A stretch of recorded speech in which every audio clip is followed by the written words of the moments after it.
Prince ভাই বললেন উনি একজন অভিভাবক হবেন, ভালো অভিভাবক হবেন আমরা আশা করি। রাষ্ট্রপতি অভিভাবক হয় কখন? যে কোনো সরকারের পতনের পর যদি স্বাভাবিক প্রক্রিয়ায় পতন না হয়, তো আমরা কি সেই সম্ভাবনা আবার দেখছি যে উনি ভালো গার্জিয়ান হবেন? ভালো গার্জিয়ানের রাস্তায় হলে সরকারের পতন হইতে হবে, যেমনি ভাবে শাহাবুদ্দিন সাহেব হয়েছিলেন। রাষ্ট্রপতির ভূমিকা কি শুধুই সরকারের পতনে? পতন ছাড়া তার তো অভিভাবকের দায়িত্ব পালনের সুযোগ নাই। এই আজকে হেলাল বেরাও তো বলছিল রাষ্ট্রপতিকে সরাসরি সাংবিধানিক সংকট হবে, তার মানে সংবিধানের একজন অভিভাবক। সেই জন্য বললাম নর্মাল কোর্সে তো তার কোনো ভ্যালু নাই, নো ভ্যালু এট অল। কিন্তু সংবিধান পরিবর্তিত হলে তখন নিশ্চয়ই ক্ষমতার ভারসাম্য। সংবিধান পরিবর্তন না, যদি রাষ্ট্রের সরকার কোনো কারণে নর্মাল টাইমস আর অ্যাবনর্মাল ভাবে চলে যান তখন মূল্য আছে। এইবার আসেন জুলাই সনদে যে সংস্কার প্রস্তাবগুলো এসেছে সেগুলো বাস্তবায়িত হলে নিশ্চয়ই ওই আলাপ করে লাভ নাই তো। এক চুল সংস্কার হয় নাই, কবে হবে নোবডি নোস। জুলাই 4 এইটা যখন বাস্তবায়ন হবে তখন দেখবেন যে শুধুমাত্র অর্থ বিল এবং নো কনফিডেন্স এবং যুদ্ধকালীন সময় ছাড়া এমপিরা তাদের স্বতন্ত্র মতামত দিতে পারবে। সেই মতামত যদি এখনো থাকে তাহলেও কিন্তু যেহেতু বিএনপির এখানে ভোটের সংখ্যা বেশি, সুতরাং আমরা বলতে পারি যে বিএনপি এই ভোটে জিতবে।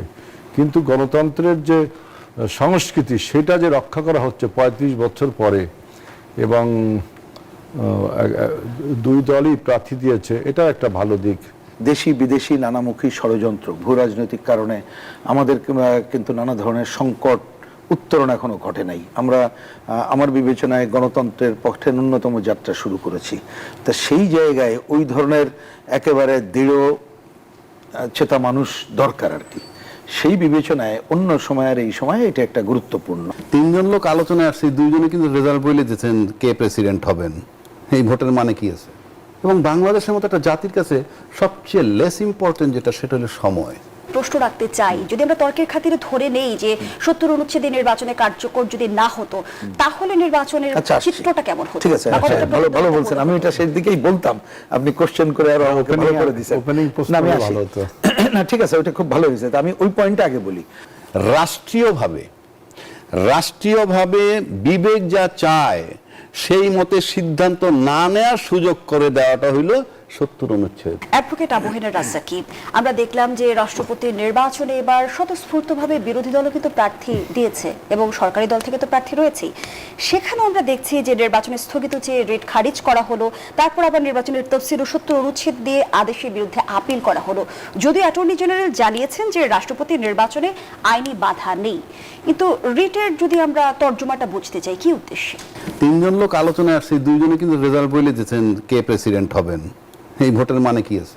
দুইজনই তো বললেন প্রেসিডেন্ট কি হবে, না বললেও তাই হইতো। কিন্তু মানেটা কি? তাহলে ইউ আর ওয়েস্টিং টাইম। এবং বাংলাদেশের মতো একটা জাতির কাছে সবচেয়ে লেস ইম্পর্টেন্ট যেটা, সেটা হলো সময়। 6 মাস যাওয়ার পরে যখন সবাই টকশোতে এসে বলে 6 মাস কোনো সময় না, মানে একটা নির্বাচিত সরকারের জন্য 6 মাস কোনো সময় না, একটা বারও কি কেউ বলতে পারবেন? তাহলে কবে থেকে গুনবো আপনার সময়? এটা তো রাষ্ট্র, তামাশা না। দুইজন আলোচক বলে দিলেন কে ফলাফল, এবং আমি নিশ্চিত করে বলে দিচ্ছি পৃথিবীর কেউ নাই যে এই রেজাল্ট পাল্টায়।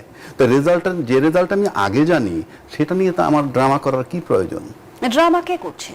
রাষ্ট্র, টোটাল রাষ্ট্র। আপনি আমাকে বলেন, প্রিন্স ভাই বললেন উনি একজন অভিভাবক হবেন, ভালো অভিভাবক হবেন আমরা আশা করি। রাষ্ট্রপতি অভিভাবক হয় কখন? যে কোনো সরকারের পতনের পর যদি স্বাভাবিক প্রক্রিয়ায় পতন না হয়, তো আমরা কি সেই সম্ভাবনা আবার দেখছি যে উনি ভালো গার্জিয়ান হবেন? ভালো গার্জিয়ানের রাস্তায় হলে সরকারের পতন হইতে হবে, যেমনি ভাবে শাহাবুদ্দিন সাহেব হয়েছিলেন। রাষ্ট্রপতির ভূমিকা কি শুধুই সরকারের পতনে? পতন ছাড়া তার তো অভিভাবকের দায়িত্ব পালনের সুযোগ নাই। এই আজকে হেলাল বেরাও তো বলছিল রাষ্ট্রপতিকে সরাসরি সাংবিধানিক সংকট হবে, তার মানে সংবিধানের একজন অভিভাবক। সেই জন্য বললাম নর্মাল কোর্সে তো তার কোনো ভ্যালু নাই, নো ভ্যালু এট অল। কিন্তু সংবিধান পরিবর্তিত হলে তখন নিশ্চয়ই ক্ষমতার ভারসাম্য। সংবিধান পরিবর্তন না, যদি রাষ্ট্রের সরকার কোনো কারণে নর্মাল টাইমস আর অ্যাবনর্মাল ভাবে চলে যান তখন মূল্য আছে। এইবার আসেন জুলাই সনদে যে সংস্কার প্রস্তাবগুলো এসেছে সেগুলো বাস্তবায়িত হলে নিশ্চয়ই ওই আলাপ করে লাভ নাই তো। এক চুল সংস্কার হয় নাই, কবে হবে নোবডি নোস। এইবার আসেন 70 অনুচ্ছেদটা কি? রাষ্ট্রীয়ভাবে বিবেক যা চায় সেই মতে সিদ্ধান্ত না নেওয়ার সুযোগ করে দেওয়াটা হইল 70 অনুচ্ছেদ। আপনি মন যা চাইবে আপনি পারবেন না, এটাই 70 অনুচ্ছেদ নাম্বার 1। নাম্বার 2, বিবেক বিসর্জন দিয়ে রাষ্ট্রপতির পক্ষে ভোট দিয়ে আপনার সদস্য পদ টিকায় রাখতে হবে। এইটা হলো 70 অনুচ্ছেদ। তবে আমি যদি উল্টো ভাবে প্রশ্ন করি অ্যাডভোকেট আবহেনা রাজাকি, আপনার শেষ করি আমি। বিরোধী দল যেখানে প্রার্থী দিয়েছে যে তারা বলতেছি, কি আসলে ওখানে আসতেছি। জয়ের জন্য সরকারি দলের সংসদ সদস্যদের আরে ভাই, আমি ভোটের ওখানে উপর আসবো তো, আমি ওখানে আসবো। তাহলে 70 অনুচ্ছেদ দিলে আপনার বিবেক কাজে লাগাইতে পারবেন না, 1। 2, আপনার বিবেক বিসর্জন দিয়ে আপনার সদস্য পদ টিকায় রাখবেন। এইটা হইল গণতন্ত্র, এইটা হইল গণতন্ত্র। আবার রাষ্ট্রপতি নির্বাচনের 90 দিন টাইম ছিল, 30 দিনের মধ্যে আপনি তড়িঘড়ি করে কেন করছেন? কারণ সামনে সংবিধান সংশোধনের একটা কমিটি হবে, এবং সংশোধন হলে রাষ্ট্রপতি যদি 70 অনুচ্ছেদ কোনো কারণে বাতিল হয়ে যায়, তারপর যদি নির্বাচন হয়, আপনি কঠিন ঝামেলায় পড়বেন। এইবার আসেন যে যেখানে বিএনপির সংখ্যাগরিষ্ঠতা রয়েছে, বিএনপির কি আসলে এই বিষয়ে শঙ্কিত হওয়ার কোনো কারণ আছে? 70 অনুচ্ছেদ আছে বলে, এবং বিএনপির যে সংসদ সদস্য মনে করবে আমি আমার সংসদ সদস্য পদ হারাইতে চাই না, সুতরাং ভোট অন্য জায়গায় যাবে না। কারণ আমরা তো দেখি একটা পদের জন্য কে কি করে, সেই কারণে বলছি। এখন আসেন আপনি, তারপরে আপনি বলতে পারেন যে তাহলে বিরোধী দলের প্রার্থী দিল কেন? বিরোধী দলের প্রার্থী কেন দিচ্ছে? বিরোধী দলের জোট থেকে কর্নেল অলি সাহেব, তার দল হলো এলডিপি, তাকে চুজ করছে। তার ব্যাপারে যে আপনি কতগুলা কথা বলেন, উনি একজন মুক্তিযোদ্ধা, কোনো সন্দেহ নাই। উনি একজন বীর বিক্রম, কোনো সন্দেহ নাই। উনি জিয়াউর রহমান সাহেবের টয়েসি ছিলেন, কোনো সন্দেহ নাই। এই সব বিষয়গুলো যে আপনি রোল প্লে করেন, তাহলে কোনো সন্দেহ নাই। হেলাল ভাই মুক্তিযোদ্ধার পক্ষের শক্তি, প্রিন্স ভাই মুক্তিযোদ্ধার পক্ষের শক্তি, আমি মুক্তিযোদ্ধার পক্ষের শক্তি, গোটা দেশ মুক্তিযোদ্ধার পক্ষের শক্তি। কিন্তু নির্বাচনে 2 জন প্রার্থীর একজন বীর বিক্রম, তাকে ভোট দেওয়ার সুযোগ আপনার নাই, এবং আপনি মুক্তিযোদ্ধাকে কোনোভাবে পাশ করাবেন না। তো এখানে করাইতে পারবেন একটি না। প্রশ্ন রাখতেই চাই অ্যাডভোকেট আবহেনা রাজাকি, জামায়াত একজন মুক্তিযোদ্ধাকে প্রার্থী করে জামাত বলছেন কেন? আপনি 11 জনের জোটের। আমরা যদি 71-এর প্রসঙ্গে আসি, কোনোভাবে দায় মুক্তি পেতে চাইছে কে? জামায়াত ইসলামী। আপনি কিসের ভিতরে কি ঢুকাইতেছেন? জামাতের দায় মুক্তি মানে কি? আপনিই বলছিলেন যে একজন মুক্তিযোদ্ধাকে প্রার্থী করেছে। আমি বলছি যে মুক্তিযোদ্ধাকে প্রার্থী করছে, আমরা যেন মুক্তিযোদ্ধার পক্ষের শক্তি, সেটার কারণে আপনার রেজাল্টটা কি হয়, আপনি একটা চিত্র পাবেন যে কিন্তু মুক্তিযোদ্ধা জামায়াত প্রার্থী ইসলামী ব্যর্থ। তো মুক্তি, এইবার আমি যে 71-এর দায় হয়েছে তাদের স্বাধীনতা। আরে আমি সেটাই বলছি, খালি প্রশ্ন করলে তো হবে না। জামাত ইসলামের এই যে প্রশ্ন আনেন, মনে হয় কি যে আমি উত্তর দিব কেন? আচ্ছা, তারপরেও দিচ্ছি। আপনি একজন সচেতন নাগরিক হিসেবে উত্তর দিবেন। বেশ, জামাতে ইসলামের মাপ চাওয়া উচিত, কিংবা ক্ষমা চাওয়া উচিত। টকশোতে এসে অনেক সাহেবরা বলছেন, আমি একমাত্র লোক বলছি কেন? আপনি এসে মাপ চাইলে, জাতির কাছে মাপ চাইলে মাপ করে দেবেন কেন? 30 লক্ষ লোক নাকি হত্যা হয়েছে, 2 লক্ষ মা বোনের ইজ্জত গেছে, এটা মাপের কি তামাশা নাকি? বরং পক্ষান্তরে যারাই সেখানে বলে, তারা তার জামাতের সহায়তা করে। কেন? আপনি বিচার চাইবেন কি প্রিন্স ভাই? 30 লক্ষ লোক মারছেন, 2 লক্ষ মা বোনের ইজ্জত গেছে, আপনি তারে মাপ চাইলে মাপ করে দিবেন মানে কি? আমি আবারও বলছি, জামাতের বিরুদ্ধে এই কমপ্লেন রাজনৈতিক কমপ্লেন না রিয়েল কমপ্লেন? রিয়েল কমপ্লেনের বিচার করেন, তামাশা না রাষ্ট্র। অ্যাডভোকেট আবহেনা রাজাকি, আমি কি বোঝাতে পেরেছি? আমি যেই জায়গায় প্রশ্নটি রাখতে চাই যে জামায়াত ইসলামী, আপনি বলছিলেন যে রাষ্ট্রপতি নির্বাচনের ফলাফল সবার জানা, নিশ্চিত পরাজয় জেনে বিরোধী দল কেন প্রার্থী দিয়েছে? তারা কি আসলে একজন মুক্তিযোদ্ধাকে প্রার্থী করার মধ্য দিয়ে কোনোভাবে দায় মুক্তি করতে? দায় মুক্তি না, বার্তা দিচ্ছে। বার্তা দিচ্ছে যে মুক্তিযুদ্ধের বিষয়টা মুখে মুখে, না না, মুক্তিযুদ্ধের বিষয়টা মুখে মুখে, প্র্যাকটিক্যালি নয়। তাহলে তো মুক্তিযুদ্ধ পাস করবে। তারা কিন্তু সেই কমিটিকে প্রত্যাখ্যান করেছে। কারা? সংবিধান সংশোধন কমিটির কথা বলছি। আর সংবিধান সংশোধনে আপনি যাবেন কেন? গেলেই কি না গেলেই কি? তাহলে আপনি যত মতই দেন, 251টা সিট তো তাদের আছে, এখানে কি আলাপ করতেছি আমরা? কিন্তু রাষ্ট্রপতি নির্বাচনে তারা এলেন, বরং তারা পুনরায় নিতে পারে কিনা পটায় টটাইয়া একটা বৈধতা নেওয়ার জন্য, যে এই সংশোধন কমিটির মধ্যে বিরোধী দল ছিল। গেলেই কি না গেলে কি? আপনি কেন লেট হচ্ছে কেন? যে কোনো সংশোধন আপনি পারেন, যে কোনো আইন আপনি পাস, দেরিটা হচ্ছে কেন? কারণটা কি? রাষ্ট্রের টাইম আপনি এভাবে নষ্ট করতে পারেন না। যেখানে ভোটের অধিকার খর্ব করে দিছে, আপনার চিন্তা করার অধিকার খর্ব করে দিচ্ছে যে অনুচ্ছেদ, সেইটা বহাল থাকার পর আপনার টাইম। বিএনপির পক্ষ থেকে বলা হয়েছে স্ট্যান্ডিং কমিটির দায়িত্ব ছিলেন, আজকে আমাদের প্রধানমন্ত্রী রাষ্ট্রপতি কাকে দিবেন মনোনয়ন ঘোষণা করে দিলেই তো হয়। সেকেন্ড থটের কিছু নাই তো এখানে। প্রার্থী দিয়েছে, কিন্তু আবার সংবিধান সংশোধন কমিটিতে আবার ভোট হবে প্রকাশ্যে। ভোট হবে প্রকাশ্যে। ভোট হবে প্রকাশ্যে, অর্থাৎ কে কে ভোট দিচ্ছেন কাকে, এটা প্রকাশ্য। সেই প্রক্রিয়ায় তো অনুসরণ করা হয়েছে বিগত তো এটা সময়ে। কি, এটা আমি বলছি এটা কি ইলেকশন, আমি এই যে জানতে চাই। ধন্যবাদ জানাচ্ছি অ্যাডভোকেট আবহিনা রাজ্জাকি। আজিজুল বাড়ি হেলাল, যে প্রশ্নটি অ্যাডভোকেট আবহিনা রাজ্জাকি রেখেছেন আমি সেই প্রশ্নটি আপনার কাছে নিয়ে আসতে চাই। খুবই পপুলিস্ট রাজ্জাকি ভাই, do not take it otherwise. I don't want to undermine and critics you, মানে উনি কিন্তু একজন অ্যাঙ্কর, এখন আমার সাথে বক্তব্য দিচ্ছেন। ভাই একটা খুব জনপ্রিয় কথা বলছেন যে উই আর ওয়েস্টিং টাইম, কিন্তু বাই ডিফল্ট একটা কথা আছে, বাই ডিফল্ট। আপনি বাংলাদেশে 91-এ আমার পার্লামেন্টারি ফর্ম অফ গভর্নমেন্টে গেছি, তা পার্লামেন্টারি ফর্ম অফ গভর্নমেন্টে পৃথিবীর এমন একটা দেশ দেখাতে পারবেন না যেখানে এই পদ্ধতিতে নির্বাচন হয় না। এখন যেহেতু ওই যে বললাম বাই ডিফল্ট, হেলাল ভাই আমার ভাই, আমি একটা কথা বলি, আমি তো এখানে তো দ্বিমত নাই, কিন্তু আপনার দলীয় ভাবে কি আমরা আস্থার সংকটে ভুগি যে আমার প্রার্থী অন্য কাউকে ভোট দিতে পারে, সেজন্য এটা তো আমি পৃথিবীর কোন দেশে আছে এই 70 অনুচ্ছেদ? সেটা তো আমি বলছি, আমি এটাও বলছি যে আপনি বলছেন যে we are wasting time, we are not wasting time, we are maintaining A procedure. আমরা একটা প্রসিডিওর মেইনটেইন করছি। যেহেতু দেখেন আজকে আপনাদের যখন যে বার কাউন্সিলের নির্বাচন হয়, তখন যদি আপনাদের কোনো প্রতিদ্বন্দ্বী প্রার্থী না থাকে, আপনি কিন্তু আগের থেকে বলতে পারেন না যে আমি জিতে গেছি। ওই নির্বাচনে যে সিস্টেম থাকে সেই স্কুল যে আপনাকে মানতে হয়। তা আমাদের যেহেতু এটা পার্লামেন্টারি সিস্টেম গভর্নমেন্ট, সুতরাং প্রেসিডেন্ট নির্বাচন হবে ইনডাইরেক্ট ভোটে। তা আমরা বলছি যে আমি আর প্রিন্স ভাই যেটা বলতে চেষ্টা করি, যেহেতু এখানে বিএনপি ভার্সেস বিরোধী দলের ভোটের সংখ্যা আমাদের অর্ধেকেরও কম, 3 ভাগের 1 ভাগ, সুতরাং আমি বলছি যে বাই ডিফল্ট আমরাই জিতছি। আর আপনি যদি বলেন উই আর ওয়েস্টিং টাইম, তাহলে জনগণ ভুল মেসেজ পাবে, কারণ we are maintaining A procedure. এখন আছেন 70 আর্টিকেলে। অ্যাডভোকেট আবহিনা রাজ্জাকি কিন্তু আরেকটি প্রসঙ্গ যুক্ত করেছে যে 70 অনুচ্ছেদের সংখ্যা থেকে আপনারা তড়িঘড়ি করে রাষ্ট্রপতি নির্বাচনের পথে হাঁটছেন। 70 আর্টিকেলসে অনুযায়ী আমাদের এমপিদের কিছু বাইন্ডিংস আছে, সেইটা জুলাই চার্টারে চেঞ্জ করে আপনাদের ওই যে প্রিন্স ভাই আর আমি যেটা বললাম যে আপনার অর্থ বিল আর ওইটা নো কনফিডেন্স এবং জরুরি অবস্থা, এইগুলোর সময় আপনার দলীয় সিদ্ধান্ত নিতে হবে, কিন্তু আর সবগুলো ফাঁকা। কিন্তু যেহেতু জুলাই চার্টার এখনো ইমপ্লিমেন্ট হয়নি, কিন্তু এবার দেখেন উনি যেটা বললেন যে এখানে ক্যান্ডিডেটটাকে প্রিন্স ভাই খুব সুন্দর করে বলছেন যে মির্জা ফখরুল ইসলাম আলমগীর একজন মুক্তিযোদ্ধা, কর্নেল অলিও একজন মুক্তিযোদ্ধা।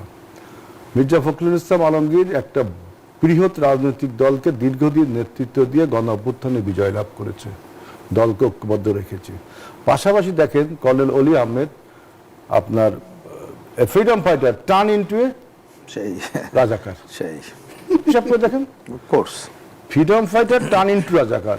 আমি এই কথাটা এই জন্যই বললাম, তিনি একসময় আমাদের দলেরই নেতা ছিলেন, স্ট্যান্ডিং কমিটি নেতা ছিলেন। আমি এই জন্য বললাম আমাদের দল 2001 সালে যখন পার্লামেন্ট নির্বাচন করি, আমাদের তখন নির্বাচনী ঐক্য হচ্ছে জামাত ইসলামের সাথে। লোহাগাড়া এবং চন্দনাইশ এই আসনটা আমরা একটা জামাত দিয়েছিল, একটা বিএনপি কর্নেল অলি ভাইকে দিয়েছিলাম। অলি ভাই এমন বক্তব্য দিল যে রাজাকারের সাথে আমরা নির্বাচনী ঐক্য করেছি, এবং তিনি আমাদের এই কথা না মেনে বিএনপিকে অনেক কথাবার্তা বলে উনি নিজে ওখানে প্রার্থী হলেন। উনি চেয়েছিলেন যে উনি একটাই দাঁড়াবেন, ওনার ওয়াইফ একটাই দাঁড়াবেন। বিএনপি যখন রাজনৈতিক নির্বাচনী ঐক্য যেহেতু হয়েছে, সেহেতু একটা জামাত পেয়েছে, একটা বিএনপি পেয়েছে, তখন গালি গালাজ করে উনি দল ছেড়ে চলে গেলেন, নিজের দলও গঠন করলেন। তাহলে এমন একজন প্রার্থীর সাথে একজন নিরেট ঝানু এবং বিশ্বাসী রাজনীতিবিদ, সেখানে বিএনপি বা ইভেন এনসিপির ভোটটা অলি ভাই পাবে কিনা আমার সন্দেহ আছে। পলিটিক্সে একটা কথা আছে যে there is no last word in politics. Oli ভাইয়ের জন্য একটা কথা খুবই প্রযোজ্য, যে in politics there is no permanent enemy and permanent but there is a permanent interest. Oli ভাই কিসের স্বার্থে যে জীবনের শেষ বয়স হয়তো বলতে হবে আমি বাংলাদেশের প্রেসিডেন্ট প্রার্থী ছিলাম। আমি ছোট্ট করে প্রশ্নটা আপনার কাছে রাখতেই চাই, 2-1 লাইনে যদি আপনি উত্তরটা দেন। যেমনটি আজিজুল বাড়ি হেলাল বলেছেন যে একজন মুক্তিযোদ্ধা শেষ পর্যন্ত রাজাকারে পরিণত হলো। আমি সেটাই বুঝতে চাচ্ছি। অলি সাহেব তো এলডিপির আছে এখনো, আমরা 11 দলীয় জোটে আছে। আচ্ছা, যদি জামাতে যোগ দিলে কেউ জোট করে, তাহলে যদি হয়ে যায়, রাজাকার হয়ে যায়। অলি ভাই নিজেই বলছে, আমি এখন 2001 সালে অলি ভাই কি বলছে, আমি আপনার সাথে ডিবেট করছি, তাহলে এই যে বিএনপি যখন জামাতের সাথে জোট আমি তো করে- আমি তো জোট রাজি করে আছি ভাই যখন আপনার কথায়। মন্ত্রণালয় নিল দুইটা, তখন কি বিএনপি রাজাকার হয়ে না না, গেছিল? এটা বিএনপি কি বলছে তখন রাজ্জাকি ভাই যে আমরা রাজাকার? আমি প্রশ্ন- কিন্তু অলি ভাই তো বলছে, অলি ভাই বলছে কেন আমরা জোটটা আমি অলিভাইয়ের করলাম? কথায় যাচ্ছি না, আপনি আমি- যেটা বললেন এখানে। না, আমি আপনি অলি ভাইকে- বলছেন যে অলিভাই টার্ন ইনটু জামাত। তো অলি ভাই তো বলছে যে আমার রাজাকারের দল বিএনপি কেন ঐক্য করেছে 2001 সালে, কেন আমাকে সিট সেটা- দেয়নি। আমি তো আমি ওখানে ওই আসছি, কথাটাকে বলছি, ওইটাকে ওখানে message করে আসছি। বলছি। ওই সময় তো অলিভাই ছিল, সেই জন্য তো বললাম অলিভার কথায় অলি ভাই অলিভাইয়ের কথায় ছিল। অলিভাই হিসাব করছে কোনটা, আমরা বিতর্ক করছি যে বিএনপির সাথে যখন জোট করে দুইটা মন্ত্রণালয় নিয়ে পতাকা নিয়ে ওড়ার পরও বিএনপি রাজাকার হয় নাই, তাহলে আমি জামাতের সাথে জোট করে রাজাকার তো হব না, যেহেতু অতীতের রেকর্ড তাই বলে। অতীতে তো তিনি বলছেন যারাই যাবে তারাই রাজাকার। ওই তো উনি যাওয়ার পর বলছেন- ওইখান থেকে তো শিখছে যে না, জোট বাদলে রাজাকার There is হয় no না। ideology, অলিভার না, কথা না, কোনো জোট ঠিক বাদলে নেই। রাজাকার হয় না। তাহলে অলিভার কোনো যদি পার্মানেন্ট জোট বাদলে রাজাকার হয়, তাহলে 2001 থেকে 6 পর্যন্ত কি আমরা রাজাকার ক্ষমতায় ছিল? রহিন হোসেন প্রিন্স, আপনার কাছে মতামত নিতে চাই। যেমনটি অ্যাডভোকেট আবু রাজাকি প্রশ্ন রেখেছিল যে জোট বাঁধলে কি রাজাকার হয়? না দেখেন, আমি ওই তর্কে যেতে চাই না, কিন্তু এই কথা পরিষ্কার করে বলি যে একজন মুক্তিযোদ্ধা, যিনি মুক্তিযুদ্ধর, তার একটা রাজনৈতিক বিষয় ছিল, এটা মনে রাখতে হবে যে পুরো পাকিস্তানের যে শাসন শোষণ স্বৈরাচারী ভূমিকা, তাকে নাকচ করে দিয়েই আমরা কিন্তু নতুন একটা রাষ্ট্রের জন্য সশস্ত্র সংগ্রাম করলাম 24 বছর ধরে লড়াই সংগ্রামের পরে এসে। তার যারা বিরোধিতা করেছে এবং তারা, এটা তাদের পলিটিক্যাল ডিসিশন, এবং খালি বিরোধিতাও করে নাই, তারা অনেকে হত্যাযজ্ঞের সাথে জড়িত, মানবতা বিরোধী অপরাধে তাদের বিচার হচ্ছে। তাদের যে অক্সিলারি ফোর্স ছিল সারেন্ডারের সময়, সেটা লেখা আছে, রাজাকার, আল বদর, আল শামস, এবং এদের পলিটিক্যাল শক্তি হচ্ছে জামাত ইসলাম। তা কোনো মুক্তিযোদ্ধা তাদের সমর্থনে কিছু করতে পারে? যদি কোনো মুক্তিযোদ্ধা, আমি মুক্তিযোদ্ধার কথা বলছি, তার সমর্থনে কিছু করে, তাহলে জনগণই চিন্তা করবে যে আদৌ মুক্তিযোদ্ধার ওই জায়গাটা তার বলার নৈতিক অধিকার থাকে কি থাকে না। আপনি কাগজে কলমে তো বাদ দিতে পারবেন না, কাগজে কলমে তো বীর বিক্রম বাদ দিতে পারবেন না, উনি মুক্তিযোদ্ধা নাও বলতে পারবেন না, আমি সেটা না বলতেও চাচ্ছি না, কিন্তু নৈতিকভাবে এই জায়গাটা থাকে না।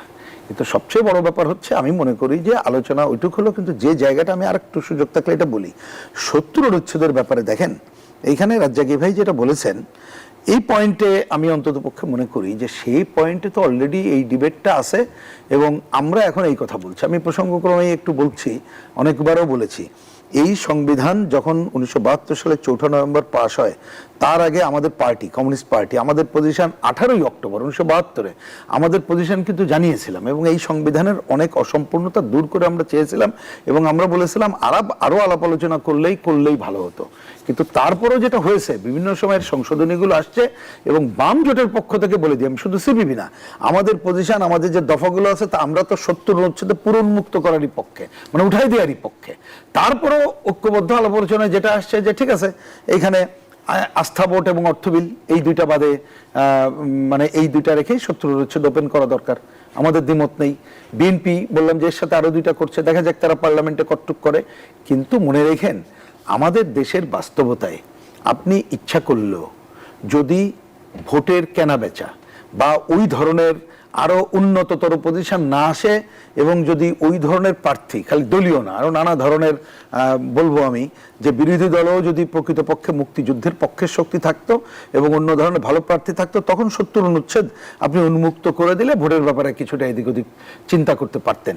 কিন্তু এখন যা প্রেক্ষাপট, আমি আগেই এটা বলেছি, রিপিট করতে চাই না, ক্যান্ডিডেট এবং বাস্তবতা বিবেচনা করে যদি আমার বিবেচনায় আমরা একটা মানে ঐক্যবদ্ধভাবে করতে পারতাম, ভালো হতো। আর একটা কথা খালি বলি, আমার বিবেচনা, এখানে আলোচনা এসেছে যে একজন, তিনি যিনি রাষ্ট্রপতি, দেশে একটা সরকার ভেঙে গেলেই অভিভাবক ছাড়া অভিভাবকত্ব হয় না, এইটা আমরা আগে এটা করেছিলাম, কিন্তু এখন এটা থাকা উচিত না। কারণ আমরা তো রাষ্ট্রপতিকে কিছুটা হলেও, আমি কিছুটা হলেও বলছি কারণ এখানে অনেকে আবার মনে করতে প্যারালাল ক্ষমতা, এটা তো হবে না, এটা তো আমরা চাই না, কারণ আমরা পার্লামেন্টের গণতন্ত্রই চাই। রাষ্ট্রপতি শাসিত সরকার থেকে এখানে আমরা ব্যাক করেছি বাস্তব বিবেচনা করে, বরঞ্চ আলোচনা করলে বলতে হবে যে আমরা পার্লামেন্টে গণতন্ত্র এক দল এক ব্যক্তির উপরে আছে কিনা, সেটা অন্য আলোচনা। তা সেই জায়গায় খালি আমি মনে করি নিশ্চয়ই যিনি রাষ্ট্রপতি হবেন আগামীতে, তিনি সব সময় রাষ্ট্রের একটা অভিভাবক কাজ করেন। 30 সেকেন্ড আর একটু সময় নেই। দেখেন, আমরা এই যে বিদেশি চুক্তি নিয়ে কথা বলি না, বিদেশি চুক্তি তো রাষ্ট্রপতির কাছে যায়, আমরা ঐক্যমত্যের আলোচনায় করেছি, এই আলোচনাগুলো গেলে উনি পার্লামেন্টে আনার কথা এখনো সংবিধানে আছে, নতুন আলোচনা হয়েছে, যে কোনো চুক্তি করলে সেটা পার্লামেন্টে রেকটিফাই করতে হবে। তো এই জায়গাগুলো অবশ্যই রাষ্ট্রপতি দেখা দরকার। সেই কাজগুলো করলেই আমি তো মনে করি যন্ত্রপক্ষে রাষ্ট্রের অভিভাবক হিসাবে দায়িত্ব পালন করা যাবে এবং সেটা দরকার বলে মনে করি। ডপলার রিসার্চের জরিপে উঠে এসেছে প্রধানমন্ত্রী তারেক রহমানের কাজে সন্তুষ্ট 66.3% মানুষ, কিন্তু আবার রাজনৈতিক বিশ্লেষকরা বলছে যে সরকার এক ধরনের রাজনৈতিক এবং অর্থনৈতিক চ্যালেঞ্জের মুখোমুখি। ধন্যবাদ। বাস্তবতা কি? আমি এটা যদি এডমিটও করি 66% তার লোক পক্ষে, ওকে, জরিপ যখন একটা করছে, আর 34% তার বিরুদ্ধে, সেটাও মাথায় রাখতে হবে। সিম্পল উত্তর। এবার আসলে আমি ওনার কয়েকটা জবাব দিই। আমাকে একটা জিনিস বলেন তো, নির্বাচন যখন আহ্বান করে নির্বাচন কমিশন, তখন জামাত আবেদন করে কিভাবে? রাজাকার, মুক্তিযুদ্ধের বিপক্ষের শক্তি, এই দেশের বিরোধী শক্তি, রাষ্ট্র অ্যালাউ করে কেন তাকে? এখন নিষিদ্ধ করি নাই আমরা, এই কারণে নিষিদ্ধ করা হয়েছে, আদালত কিন্তু আবার তাকে ফেরত দিছে। তো আমি কি রাষ্ট্র মানবো না রাষ্ট্রের আইন মানবো? কি মানবোটা কি? আপনাকে তো বলতে হবে। আপনি রাজনৈতিক দলের বৈধতা পায় কিভাবে সে? আমি তো বুঝলাম না। শেখ হাসিনা 16 বছর ক্ষমতায় ছিল, তার আগে আমাদের বিএনপির বেগম খালেদা জিয়া 3 বার প্রধানমন্ত্রী 10 বছরে। এত কিছুর পর তার এই বৈধতা কোথায় থাকে তার? আমি তো বুঝলাম না। কেন আপনি কেন তার বৈধতা কিসের? সেই ইলেকশনে নমিনেশন সাবমিট করা হচ্ছে, আপনি একদিকে তার রাজাকার, সেটা বলতেই হবে। আর আওয়ামী লীগ, আপনি তো রাষ্ট্রের জন্য ভয়ানক ক্ষতিকারক রে ভাই। আমি এই জিনিসটা আমি জানতে চাই, যারা রাষ্ট্রের জন্য ক্ষতিকারক, রাষ্ট্রের দেশ মানে না, যার দেশ মানে না, রাষ্ট্রের জন্মের বিরোধিতা করছে, তাদেরকে যদি আপনি হেলাল ভাই এখানে বসে বলেন গণতন্ত্র, তাহলে ওইটা কথাটা কেন বলবেন আপনি? আমার প্রশ্ন, তাকে কেন সব দল ঐক্যমত্য হয়ে তাকে বাদ দিলে সে উঠবে কিভাবে? আমি তো ঠিক বুঝতে পারি না কেন তার দরজাটা আপনি বন্ধ করতে পারেন না? বহুদলীয় গণতন্ত্র আমার দরকার নাই। আমি বহুদলীয় গণতন্ত্র, হিজবুত তেহরি, আরো কি কি আছে, ওই যে কারা সন্ত্রাস করে, কারা নিষিদ্ধ ইসলামী সংগঠন করে, মাঝে মাঝে গ্রেফতার করে 2 জন 4 জন, মানে কি তাইলে এটা?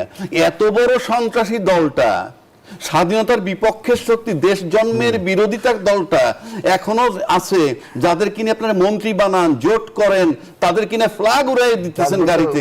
অতীত পাপের কথা বলা যাবে না। না, আদি পাপ শোনেন, আমি তো পাপ করেছে, সে পাপের কথা আমরা মুসলমান এখনো বলি না। আদি পাপ তো কেউ ভাই, আমি মাপ চাই আপনি, মানে আমি আপনার মাপ চাচ্ছি না, আমি আদি অপরাধ যারা, সেই অপরাধীর সাথে ধরেন আপনি এমন একজন অপরাধী আপনার জীবনের সাথে আপনার সাথে আছে, আপনি তার জিন্দেগিতে তার সাথে হাত মিলাইবেন না, আপনি জীবনভর তার দূরে থাকবেন। সমাজ বিচ্ছিন্ন মানুষ তো হতে পারছে না। তাইলে আপনি একদিকে শুনেন, দেখেন আপনি আদালত তাকে নিবন্ধন ফেরত দেয়, নির্বাচন কমিশন নমিনেশন গ্রহণ করে, বাছাই পর্ব থাকে, জনগণ ভোট দেয়। এই যে 68টা সিট পাইলো, কতটা লোকে ভোট দিছে, কত পার্সেন্ট দেশে? যদি আপনি এই মুহূর্তে ধরেন আওয়ামী লীগ নাই, তার কথা বাদ দিলাম, আপনি 100% লোকের যে 66% জরিপ, এইটা যদি আওয়ামী লীগ সহ ধরি আমি তর্কের খাতিরে মোট জনসংখ্যার, তাহলে 66% যদি বিএনপির পক্ষে, মানে তারেক রহমান সাহেবের পক্ষে থাকে, তাহলে 34% তার বিপক্ষে। এই 34% তাইলে জামাত এনসিপি সহ 11 দলীয় জোটের পক্ষে। 6% মানুষ প্রধানমন্ত্রীর কাজে অসন্তোষ প্রকাশ করেছেন, আর 12.1% কোনো মতামত দেয়নি। আমি সেটাই তো বলতে, 12% মতামত দেয় নাই। বাকি যারা আছে তারা তাইলে বিরোধী জোটের সমর্থক আপনি ধরবেন, সরকার বিরোধী থাকলে। তাহলে আমার কথাটা হলো এই, একটা স্বাধীনতার বিপক্ষ শক্তি, আমি আবারও বারবার রিপিট করতেছি যে এই দেশের রাজনীতি কিভাবে করে, রাজনৈতিক ক্ষমতা নিষেধ করতে পারেন না কেন? অ্যাডভোকেট আবুল রাজা কি করেছে যে স্বাধীনতা বিরোধী শক্তি এখনো কি রাজনীতিতে প্রাসঙ্গিক? রাজ্জাকি ভাই একটা জিনিস ভুলে যাচ্ছে, যে 71 সালে যে পাপ জামাত ইসলাম করছে, সে যে কোনো ভাবে যদি রাজনীতি সাস্টেইন করে, তাই বলে কি তার পাপ মুছে যায়? সেটা তো অন্য কথা। গ্লাস ফাইটে গেছে, আলাদা বলে হোসেন মোহাম্মদ এরশাদের বিরুদ্ধে আমরা রাজপথে আন্দোলন করেছি। প্রিন্স ভাই তখন ছাত্রনেতা ছিলেন, আমরাও ছাত্রনেতা ছিলাম। হোসেন মোহাম্মদ এরশাদ রাজনীতিতে এখন সাস্টেইন করে, তার দল সাস্টেইন করছে, কোনো না কোনো ভাবে তো আছে। একবার তো 35টা সিটও পেয়েছিল, তারপরে কি হোসেন মোহাম্মদ এরশাদকে আমরা স্বৈরাচার বলতে কি দ্বিধা করবো? তাকে দেশবিরোধী না, তাকে স্বৈরাচার মানে তো দেশবিরোধী ভাই, স্বৈরাচারই দেশবিরোধী। আমি এখন বলতে চাই, এখন দেখেন না, থার্ড আপনি আমার বলতে দেন, আচ্ছা, থার্ড আলম ভাই। দেখেন 24-এর গণ অভ্যুত্থানে গণহত্যার আসামি হাসিনা দেশ থেকে পলাতক, ভবিষ্যৎ কি আমরা জানি না, আমরা অনুমান করতে পারি তার রাজনৈতিক মরণ হয়েছে, সে রাজনীতিতে রিজেক্ট, অ্যাবান্ডেন্ট, অ্যাবান্ডেন্ট, সে আমরা মনে করি পরিত্যক্ত, রিডান্ডেন্ট, সব কিছু মনে করি। কিন্তু জানি না ভবিষ্যতে কখনো রাজনীতি সে তার দল আওয়ামী লীগ করে, তাকে কি আমরা গণহত্যাকারী দল বলতে পারবো না? তাকে কি আমরা এই 24-এর যে হাজার হাজার মানুষের রক্ত তার হাতে, এটা বলতে পারবো না? তিনি রাজনীতি করতে পারছেন বলে কি আমি তাকে সমাপ্ত করে দেবো? একজন দাগী আসামি, মনে করেন আপনার সচ্ছম কারাদণ্ড হয়েছে, ফাঁসির থেকে সচ্ছম কারাদণ্ডে সে আইন দিয়ে বেরোয় আসে, কিন্তু তাকে কি আমি জনাব আজিজুল বারী হেলাল, আমি যদি একটু যুক্ত করি এই প্রশ্ন, বলতে পারবো না? আমি তো মাফ করতে বলতেছি না।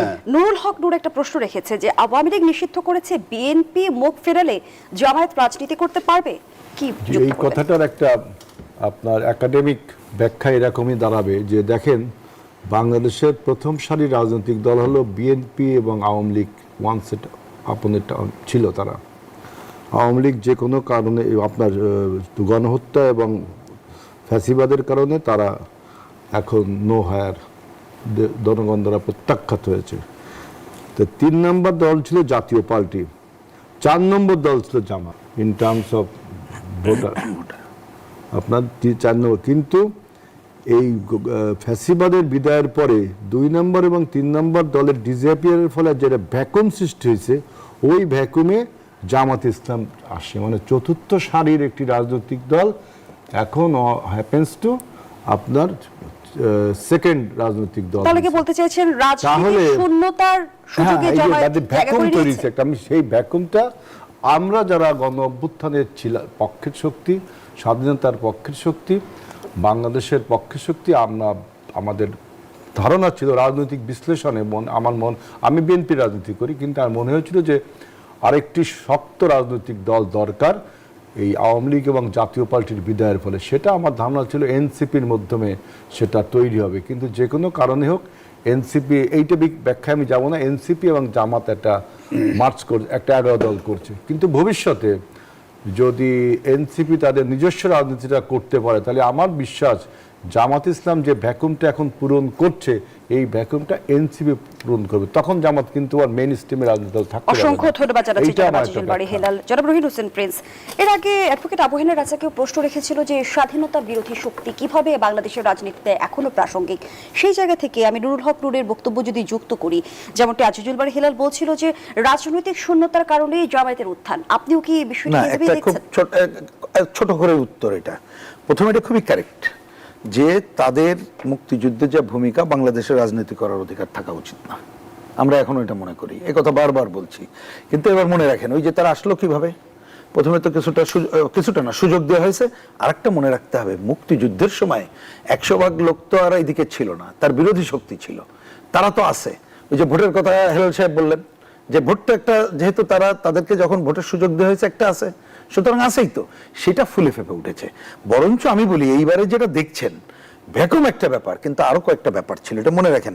এবং সেটা আপনি সেই দোষ আমাদেরকে দিতে পারেন যে বিকল্প মুক্তিযুদ্ধের অন্য শক্তি আপনারা তো বিকল্প হতে পারলেন না। আমি সেটা গ্রহণ করার পক্ষে, যে এই ধরনের বিকল্প আর একটা শক্তি, নীতিনিষ্ঠ শক্তি না হওয়াতে সুযোগ নিয়েছে। কিন্তু ভোটে শুধুমাত্র ভ্যাকুম বললেও আমার বিবেচনায় কারেক্ট হবে না, এটা আরো মূল্যায়ন হচ্ছে। দেখা যাবে যে পরিমাণ টাকার খেলা ভোটে তারা করেছে, যে পরিমাণ ওই যে বিশেষ জায়গার টিকিট বিক্রির তারা করেছে, হ্যাঁ, মানে এই ধরনের ঘটনাবলী এবং মানুষের কাছে, এটা মনে রাখেন। আর বাইরেরও নানা ঘটনা ছিল, এটা প্রচার, যেটা 111-এর ধারা, যে প্রচলিত রাজনীতিগুলো ফেল করেছে, একবার তাদের দেখলে কি হয়, এমন একটা হাইপ তারা তোলার কাজটা করতে পেরেছে, গুপ্ত থেকে সুপ্ত থেকে বট বাহিনী দিয়ে নানাভাবে, একেবারে ক্যাশ টাকা, বললাম তো টাকার খেলা, এটা কল্পনাতীত। এইগুলো বরঞ্চ আমাদের দেখা দরকার। কিন্তু এটা মনে রাখতে হবে যে তাদের তো একটা অংশ আছেই, মুক্তিযুদ্ধ বিরোধী শক্তি ছিল না, আপনি 70-এর ভোট এক অংশ ছিল না তাদের, আমরা তো 100% ভোট তো এখানে আসে নাই। তারপরে আমাদের এই সময় যারা ক্ষমতায় ছিল তাদের ব্যর্থতায় তারা এই সুযোগটা পেয়েছে। বরঞ্চ আমি ওনার ওই কথাকে খুবই কারেক্ট আমি অ্যাপ্রোচে ধরি, যে বাংলাদেশে মুক্তিযুদ্ধকে স্বীকার না করে, ওই সময় মানবতা বিরোধী অপরাধ করে তারা কিভাবে রাজনীতি করার সুযোগ পায় সেটা আমাদেরকে রিভিজিট করেই এটা দেখতে হবে, এবং এইবারেও যেভাবে তারা তাদের যে পরিমাণ ভোট বা আসন সেইটা যদি আমরা ঠিকমতো বিশ্লেষণ করে বিকল্প শক্তি সমাবেশ না করতে পারি, তার জন্য আসলে আমাদেরকে অসংখ্য pay ধন্যবাদ করতে হবে। জানাচ্ছি জনাব রহিদ হোসেন প্রিন্স, অ্যাডভোকেট আবু হেনা রাজাকি। যেমনটি নুরুল হক নূর প্রশ্ন তুলেছেন যে বিএনপি মুখ ফেরালে জামায়াত রাজনীতি করতে আপনার পারবে প্রশ্ন কিনা করা লাগবে জানতে না, চাই। প্রশ্ন আমি একটু করা যুক্ত লাগবে না, করি। আমি উত্তর দিচ্ছি। আমি উনি যুক্ত প্রশ্ন করি, করে তো আপনাকে এই জন্য সহজ আর ওনার হবে লাগে যে না এখন। জামাতের ভালোই anchor রাজনৈতিক হয়েছেন আপনি। ভবিষ্যৎ কি আসলে বিএনপির উপর নির্ভর করছে কিনা? হ্যাঁ, সেটাই বলছি। নাম্বার 1, নূর সাহেব বলছেন আওয়ামী লীগের মতো যদি বিএনপিও মুখ ফিরিয়ে নেয় তাহলে জামাতের রাজনীতি করার আর সুযোগ থাকবে না। মুখ ফিরিয়ে নিতে না করছে কে? আমরা তো জামাতের রাজনীতি চাই না। আপনি মুখ ফিরিয়ে নেন না কেন? আমরা তো চাই জামাতের রাজনীতি না থাকুক, আপনারাও চান। আপনি মুখ ফিরিয়ে নেন না, জামাতের কি হবে এটা আপনি ভাববার কি? আপনি মুখ ফিরিয়ে নেন, I am giving you the challenge. আপনি মুখ ফিরিয়ে নেন, জামাতের রাজনীতি যে বিলুপ্ত রাজনৈতিক হোক। শূন্যতার কথা এইবার আসেন, আজিজুল বারী হেলাল বলছেন। আপনার রাজনীতি শূন্যতা দেখার দরকার নাই, কারণ 16 বছর যে হাসিনার দেশ চালাইছে বিরোধী দল কিছু ছিল না। এইবার আসেন, ফেসিবাদের বিদায় হওয়ার কারণে জামাত 68টা সিট পাইছে। না, এর সাথে প্রিন্স ভাই যেটা বলছে আর সেটাই বলছি, টাকা, আমি সেটাই বলছি। আমি একটু বলি যে ইসলামী ব্যাংকের আরডিএস প্রজেক্ট থেকে ঠিক আছে। 22,000 কোটি টাকা ঠিক আছে। অনেকদিন ধরে এগুলো 22,000 কোটি, আমরা হিসাব শোনেন, চাইছি বাংলাদেশে যে যে আমরা কালচার দেখতে যে 22,000 কোটি আর 22 লাখ কোটি, এটা যারা ক্ষমতায় থাকে তাদের টাচ করে না। 22,000 কোটি টাকা। আমি যেটা বলতেছি আপনাকে, ফেসিবাদ বিদায় হয়েছে বলে জামাত 68টা সিট পাইছে, তাহলে জামাতকে ক্ষমতায় না আসতে দেওয়ার জন্য ফেসিবাদ থাকা দরকার। আমি মনে করি স্বাধীনতা বিরোধী শক্তি থাকার চেয়ে ফেসিবাদ থাকা ভালো। এক না, নম্বর। আপনি বলেন যে বিকল্প না না না না, আপনি যা বলছেন তার দরকার। জবাব দিচ্ছি। না, আমি সেটা চিন্তা দুই করি, নম্বর। NCP 2 নম্বর আপনি আসেন, ফেসিবাদ থাকলে না হয় জামাত নাই থাকে, ফেসিবাদ থাকলে বিএনপি তো থাকতে পারে নাই, বিএনপিও তো থাকতে পারে নাই। গত 15 বছর পার্লামেন্টে কয়টা সিট নিয়ে রয়েছে? কয়টা সিট নিয়ে রয়েছে? তাহলে ফেসিবাদ না থাকলে বিএনপিও ক্ষমতায় থাকে, ফেসিবাদ না থাকলে জামাত তো বেশি আসন পায়। সেটা গত তাইলে 17 এখন বছর, যদি তার আগে আপনি জামাতের আসন কমাইতে হয় তাহলে ফেসিবাদ দরকার, ওই তো এ বিষয়ে যুক্ত করবেন না, অথবা আজিজুল বারী হেলাল। অথবা বিএনপির দরকার জামাতের কাছ থেকে মুখ ধন্যবাদ ফিরিয়ে জানাচ্ছি নেওয়া, অ্যাডভোকেট আবু হেনা তাহলেই তো রাজাকি। মনে করেন বিলুপ্ত শোনেন, হয়ে যাবে। 2008 সালে যখন বাংলাদেশ বিরোধী ষড়যন্ত্র হয়, 2007 সালে 111-এর ফলে এই বাংলাদেশ বিরোধী ষড়যন্ত্র, এটা একটা লম্বা আলোচনা। সেইখানে আমরা 29টা সিট পেয়েছিলাম, যে নির্বাচন বাংলাদেশের এই যাবৎকালে সবচেয়ে মতলববাদী নির্বাচন। ইভেন 24, 18, 14 এই যে বিনা ভোট, রাতের ভোট, মাফিয়া ভোট, এইসব ভোটকেও হার বানাইছে 2008 সালের নির্বাচনটা। তখন থেকে যে ফ্যাসিবাদের উত্থান, মানে স্বৈরাচারের উত্থান, পরে ফ্যাসিবাদ, পরে মাফিয়া, সেই সময়ও কিন্তু বিএনপি রাজপথে আন্দোলন করে গেছে। এবং আমরা সর্বশেষ 18-র যে মতলববাজি নির্বাচন, আমাদের সমস্ত সিট 8-10 জন লোক আমাদের এমপি হয়েছিল, তাই না?